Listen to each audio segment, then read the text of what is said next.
बिस्मिल्लाहिर्रहमानिर्रहीम, अस्सलाम वालेकुम। बड़ी भयानक रात गुजरी है और इस भयानक रात में अमेरिका ने अपाचे हेलीकॉप्टर गिराने के जवाब में ईरान पर शदीद बमबारी की और ईरान में मुख्तलिफ इलाकों में धमाकों की आवाज़ें सुनाई दी गई। लेकिन इस सूरत हाल के अंदर ईरान ने कहा कि ईरानी जजीरे कशम पर भी हमला किया गया, बंदर अब्बास पर भी हमला किया गया और उन्होंने कहा जी ईरान पर इन्होंने अटैक कर दिए। लेकिन उसके बाद जो फिर ईरान ने खतरनाक और ताबड़तोड़ हमले शुरू किए हैं, ईरान ने इतनी खतरनाक कार्रवाई की है कि बहरीन, कुवैत समेत अमेरिका के अड्डों को इतनी बुरी तरह निशाना बनाया है, इतनी बुरी तरह निशाना बनाया है कि सारे के सारे अमेरिका के डिफेंस सिस्टम फेल हो गए। और इस दफ़ा ईरान ने वो जदीद तरीन मिसाइलों का इस्तेमाल किया है जो उन्होंने आज से पहले कभी भी नहीं किया। और इस सूरत हाल में जो अटैक गया है इसने तबाही मचा कर रख दिया अमेरिका के अड्डों पर, और उसका तसव्वुर भी नहीं किया जा सकता कि रात से लेकर अब तक जो ईरान ने बमबारी की है अमेरिका के खिलाफ, ये इतनी ज़्यादा भयानक थी कि इंटरनेशनल मार्केट के अंदर गोल्ड की कीमतें जितनी बुरी तरह क्रैश हुई हैं, ऐसा लग रहा है कि ज़्यादा फोकस रहा है इस गोल्ड के ऊपर कि गोल्ड की कीमतें नीचे गिरानी है, तबाही लेकर आनी है। सो इस पूरे के पूरे खेल में जो ईरान ने ये काम किया, ईरान ने कहा जी अमेरिका का अपाचे हेलीकॉप्टर हमने नहीं गिराया। उन्होंने कहा कि इस सूरत हाल में हो सकता है नए हॉर्मस में इस तरह के वाक़यात आ सकते हैं, पेश आ सकते हैं जब आप जंग में होते हैं, लेकिन ये हमला हमने नहीं किया। सो आप अंदाज़ा यहाँ से कर लें कि अमेरिका का हेलीकॉप्टर गिराया गया। ये कह रहे हैं कि जी ईरान का ड्रोन आकर लगा उनको। अभी ईरान ने कहा है कि जी अपाचे हेलीकॉप्टर में हमारा कोई ताल्लुक नहीं है। सो इस सूरत हाल में यानी एक अटैक हो गया है। अब आप ये सोचें, लेट से ईरान ने कह दिया हमने नहीं गिरा, क्या इसकी गारंटी है कि हो सकता है इराक से या कहीं से उड़कर जहां पर इजराइल की मिलिट्री बेस है, सीक्रेट है, वहां से उन्होंने अमेरिका के हेलीकॉप्टर को गिरा दिया और उस हेलीकॉप्टर को गिराने के बाद उन्होंने इल्जाम ईरान पर लगा दिया। पॉसिबिलिटी है, तो ये सूरत हाल तो हो सकती है।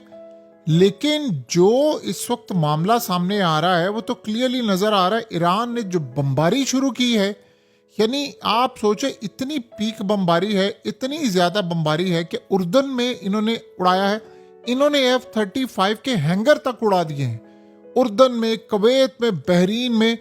अमेरिका ने कहा जी हमने जो अटैक किया उसके बाद हम पीछे हट रहे हैं, लेकिन ईरान ने जो अटैक किया है वो बहुत ज़्यादा तबाहकुन था। यानी वो अमेरिका को लेने के देने पड़ गए हैं कि F-35 के हैंगर्स तक उन्होंने उड़ाकर राख का ढेर बना दिए। सो अब आप ये सोच लें कि अमेरिका के फौजी अड्डों पर आज वो वाले मिसाइल हुए हैं कि जो जैसे ही अटैक हुआ, बजाय कि डोनाल्ड ट्रंप ने अटैक करने के दोबारा, उसने फौरी तौर पर कहा है कि इसके बाद अटैक ना करना। इतना तबाहकुन आज ईरान ने हमला किया है। और बहरीन से अमेरिका की जो 5th फ्लीट थी, वहाँ से जो सूरत हाल सामने आ रही है वो बहुत ज़्यादा खतरनाक है कि अमेरिका का बहुत ज़्यादा नुकसान हुआ है। 21 जगह पर ईरान ने अटैक किए हैं, 21 जगह पर।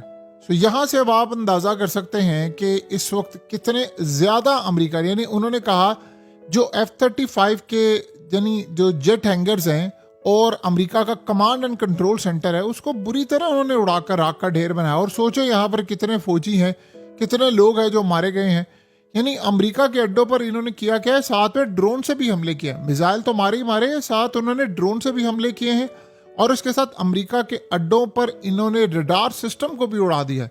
जो रडार सिस्टम ट्रैक कर रहा था चीज़ों को, उसको भी उड़ा दिया है। सो अमेरिका इस वक्त आप समझ लें कि रडार उनके पास इस वक्त मौजूद नहीं है और ये बड़ा अमेरिका के लिए तबाहकुन हमला हुआ है।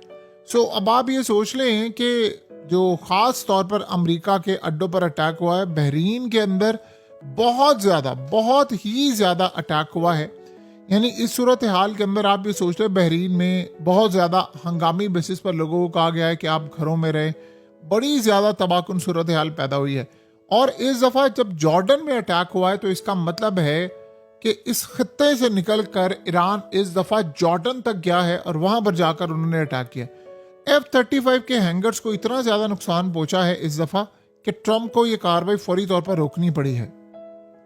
वरना आप बताइए कि अमरीकी सेंट्रल कमांड का ईरान के खिलाफ जो कार्रवाइयाँ हैं वो अचानक उन्होंने क्यों रोकी है। जब जाहिर सी बात है सेल्फ डिफेंस के नाम पर अटैक हुए हैं, जो तबाही हुई है, उसके बाद तो ये सूरत हाल बनती है। अब आप ये सोच लें कि ईरान ने क्या किया है। उन्होंने कहा है कि जितने अटैक हुए हमने उससे डबल अटैक कर दिए। ये कभी भी ऐसा नहीं होता था कि एक देखिए कितने ज्यादा अमेरिका के हेलीकॉप्टर, लेट से हम एक मिसाल ले लेते हैं कि जी ईरान ने गिराया होगा, मिसाल ले लेते हैं, लेकिन इस सूरत हाल में आप बताएं कि क्या अमेरिका के पहले हेलीकॉप्टर्स नहीं गिरे? क्या पहले उनके वॉरशिप पर अटैक नहीं हुए? कितनी जगह पर अटैक हुए कि उन्होंने मानने से इनकार कर दिया। ये वो चीज थी जिसको ना तो ईरान ने किसी सूरत एडमिट किया कि हम अटैक करने जा रहे हैं, ना ईरान ने अटैक किया, ना किसी और ने अटैक किया, ना उन्होंने क्लेम किया। अगर ये सारी चीजें ना होती तो बताइए, अगर अमेरिका खुद ना कहता तो क्या दुनिया को पता चलता? यानी ऐसी सूरत हाल होती कि दुनिया को पता चलता। किसने देखा था अब नया हॉर्मस में क्या हो रहा है? वहां से तो वीडियोस भी बड़ी मुश्किल से आती हैं, और इसकी तो कोई वीडियो भी नहीं थी कि जो प्रॉपरली आती। तो अगर आपने अटैक कर दिया, मिसाल के तौर पर गिरा दिया, बाकी भी तो चीजें गिरती है ना। अब अमेरिका ने कितनी दफा का मैकेनिकल फेलियर्स हो गए हैं, फलाना फेलियर हो गया, टिमकाना फेलियर हो गया। भाई अगर इतने ज्यादा फेलियर्स होते हैं तो आप बताएं कि इस सूरत हाल में आप क्या कर सकते हैं? फेलियर्स होते रहते हैं, तो फिर आप यहां पर कैसे जा रहे हैं?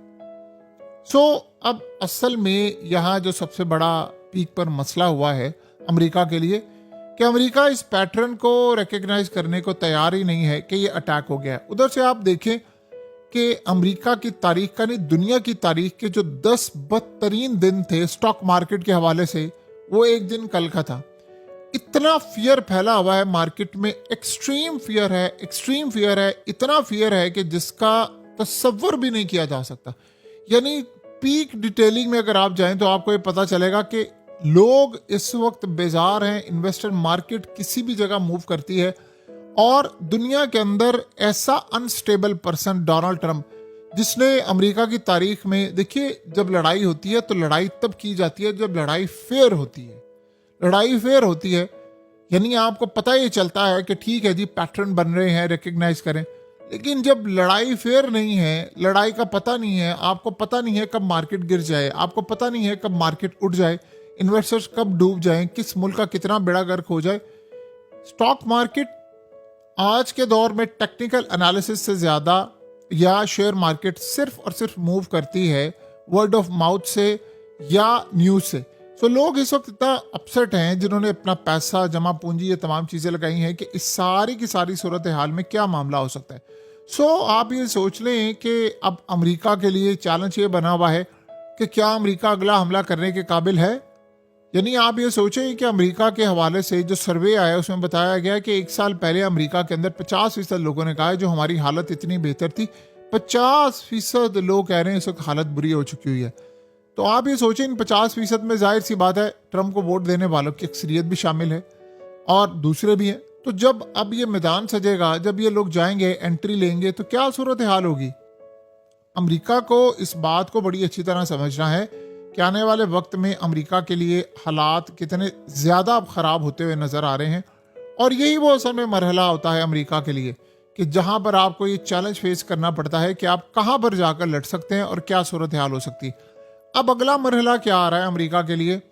अब अगला मरहला ये आ रहा है कि ये जो अटैक इन्होंने किया है ये गालिबन सिर्फ और सिर्फ डोनाल्ड ट्रंप के बिहाफ पर किया है कि हम अटैक करते हैं, हम ये सूरत हाल करते हैं। डोनाल्ड ट्रंप असल में इस वक्त ये चाह रहा है कि अटैक हो और इस अटैक के नतीजे में हम कोई बड़ी कार्रवाई, यानी कोई ऐसा हक महफूज रख ले। आप बताएं कि ऐसी सूरत हाल में अब मुज़ाकरात नाम की कोई चीज़ है?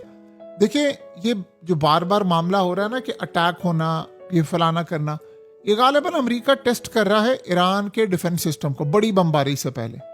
ये इन्होंने क्लियरली टेस्ट किया है कि नए डिफेंस सिस्टम जो इनके आए हैं, पता ही चला है अमेरिका के ड्रोन्स और अमेरिका की कुछ चीजें आई जो अर्ली स्टेजेस पर ही डिटेक्ट हो गई। तो ये जो सूरत हाल आपको नजर आ रही है ना कि अचानक से एक हमला होना और फिर वो चले जाना और ईरान का रिटेलिएट कर देना, ये दो चीजें इन्होंने टेस्ट की हैं और दोनों में अमेरिका के होश उड़ गए हैं कि पहले इन्होंने अटैक किया ईरान पर, उसमें से बड़े लेवल का अटैक रोका गया और कुछ जगह पर अटैक हुआ। कुछ जगहों पर इन्होंने प्लान किया था कि हम अपने जेट्स लेकर जाएंगे तो वहां पर क्या सूरत हाल होगी। एक तरफ तो ये है मामला, दूसरी जानिब आप ये सोचें कि एक तरफ ये मामला है, दूसरी जानिब इन्होंने देखा कि ईरान जो अटैक करता है क्या हम रोकने की सलाहियत रखते हैं, नहीं। इसराइल ने भी यही किया, इन्होंने भी यही किया, और इस सूरत हाल के अंदर अब आप देख लें, रिजल्ट आपके सामने हैं कि क्या मामला हो सकता है। बहरहाल अब अमेरिका को आने वाले वक्त में और चीज़ें बड़ी क्लियर हो जाएंगी कि ये